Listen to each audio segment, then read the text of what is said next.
Ayan na naman at umuulan na naman at tinatamad ka na naman kumilos. Ito ang ulam na bagay sa'yo, bagay sa tag-ulan, bagay sa tamad. Wala kang gagawin kundi magpakulo at maghintay. Beef belly nilaga. Madali pa to sa AC. Tuturuan ka ni Tipsy. Let's go!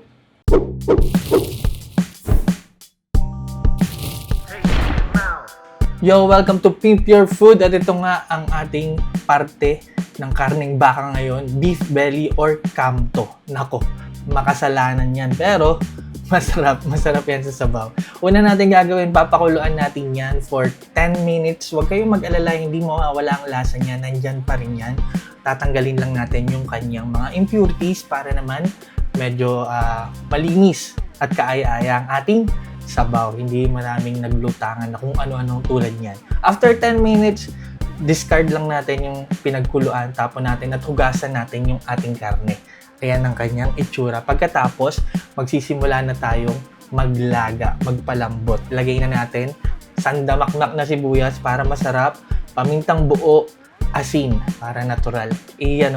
Tapos, syempre, maglalagay tayo ng tubig. Ayan ang ating magsisilbing sabaw at syempre papakuluan natin yan, di ba? Hanggang sa lumambot.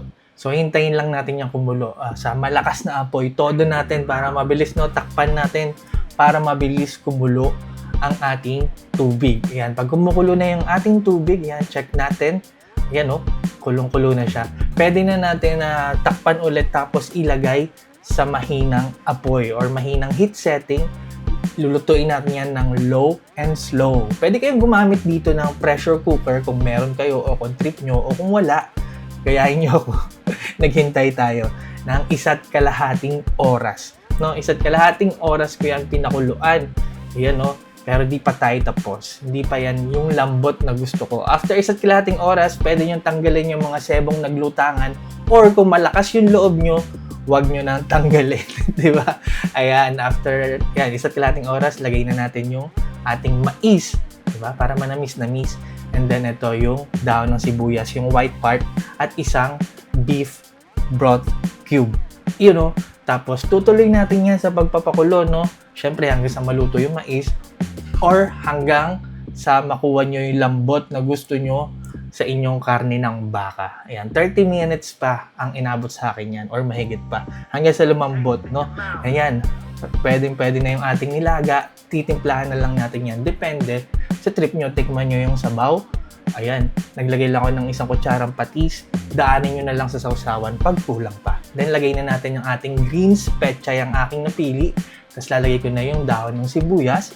Ayan, tapos hayaan na lang natin yung maluto ng 60 seconds lang, pwede na yan. Tapos hanggat mainit, pwede nang iserve. And now, look at that.